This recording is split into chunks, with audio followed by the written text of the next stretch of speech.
नवरात्रियों का समय चल रहा है। क्या आपने कभी सोचा है कि नवरात्रि क्यों मनाई जाती है, इसके पीछे का क्या रहस्य है? तो आज के वीडियो में हम जानेंगे इसका असली इतिहास और इसके रहस्य के बारे में। तो वीडियो को अंत तक ज़रूर देखिएगा। तो चलिए जानते हैं। नवरात्रि एक ऐसा उत्सव है जो केवल पूजा पाठ का पर्व नहीं, बल्कि हजारों वर्षों की आध्यात्मिक साधना, पौराणिक कथाओं और सांस्कृतिक परंपराओं का संगम है। इसका मूल आधार देवी दुर्गा और महिषासुर की कथा से जुड़ा है।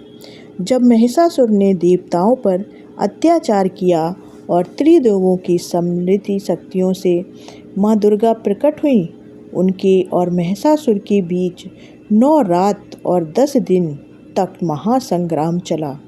अंततः 10वें दिन देवी ने उसका वध किया और इसी दिन को हम विजयादशमी या दशहरे के रूप में मनाते हैं। यही कारण है कि नवरात्रि का पर्व 9 रात तक चलता है और प्रत्येक दिन माँ दुर्गा के एक अलग स्वरूप यानी नव दुर्गा की विशेष पूजा होती है। पहले दिन शैलपुत्री की पूजा होती है, फिर दूसरे दिन ब्रह्मचारिणी की, तीसरे दिन चंद्रघंटा की, चौथे दिन कूष्मांडा की, 5वें दिन स्कंद माता की, छठे दिन कात्यायनी की, फिर कालरात्रि की, महागौरी की और 9वें दिन सिद्धदात्री की आराधना की जाती है। ये 9 रूप हमारे जीवन की ऊर्जा, साहस, तपस्या, सृजन, मातृत्व, न्याय, भय नाश, पवित्रता और आत्मबोध का प्रतीक माने जाते हैं। नवरात्रि का समय केवल धार्मिक कारणों से ही महत्वपूर्ण नहीं है, बल्कि वैज्ञानिक दृष्टि से भी खास है, क्योंकि यह ऋतु परिवर्तन का काल है, जब शरीर की रोग प्रतिरोधक क्षमता सबसे कमज़ोर होती है। इसी कारण उपवास और सात्विक आहार रखने की परंपरा बनी, ताकि शरीर शुद्ध हो, पाचन तंत्र को आराम मिले और मन आत्मिक साधना में केंद्रित हो सके। आधुनिक विज्ञान भी मानता है कि उपवास शरीर को डिटॉक्स करता है और मानसिक स्पष्टता बढ़ाता है। पहले दिन कलश स्थापना और मिट्टी के पात्र में जौ बोने की परंपरा भी इसी से जुड़ी हुई है। जौ बोने की परंपरा का मैंने एक वीडियो बनाया है, आप उसको देख सकते हैं प्लेलिस्ट में जाकर। जौ वैदिक यज्ञों में भी सर्वाधिक पवित्र अनाज माना गया है, क्योंकि यह जीवन और समृद्धि का प्रतीक है। शरद ऋतु में जब नई फसलों की बुवाई शुरू होती है, तो जौ का अंकुरण नए जीवन और ऊर्जा के आरंभ का प्रतीक माना जाता है।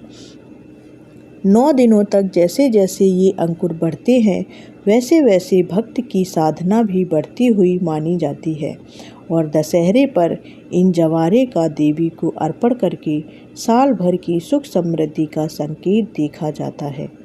सांस्कृतिक दृष्टि से भी नवरात्रि भारत की विविध परंपराओं का उत्सव है। गुजरात में गरबा और डांडिया नृत्य के रूप में यह शक्ति की आराधना और महिषासुर संग्राम की स्मृति का प्रतीक है।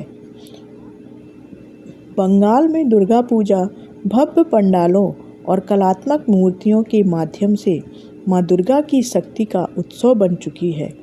दक्षिण भारत में गोलू सजाकर देवी देवताओं की मूर्तियों के साथ ज्ञान और स्त्री शक्ति का सम्मान किया जाता है और उत्तर भारत में रामलीला और दशहरे पर रावण दहन धर्म की विजय का संदेश देता है।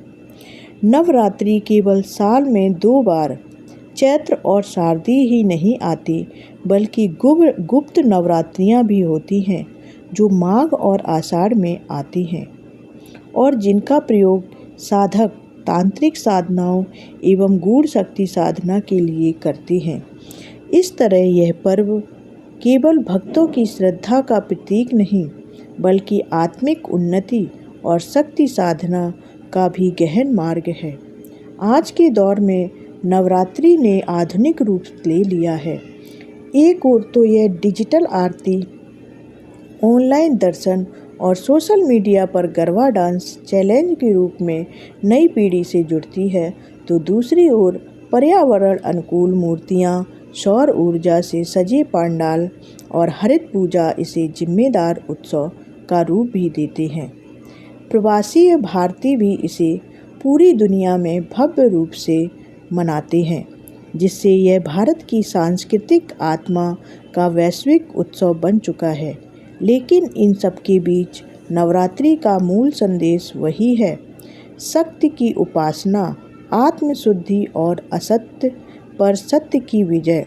9 रातें आत्म साधना और अनुशासन की यात्रा, और 10वां दिन विजय का, जो हमें याद दिलाता है कि चाहे अंधकार कितना भी प्रबल क्यों ना हो, अंततः प्रकाश ही विजय होता है। और अगर माता रानी पे आपका विश्वास है तो कमेंट में जय माँ दुर्गे ज़रूर लिखें, और ऐसी ही हम धार्मिक और रहस्यमयी जानकारियाँ लेकर आपके लिए आते रहेंगे। तो चैनल को सब्सक्राइब कर लें, वीडियो को लाइक करें और शेयर करें, ताकि ये जानकारी बाकी के लोगों तक पहुंच सके।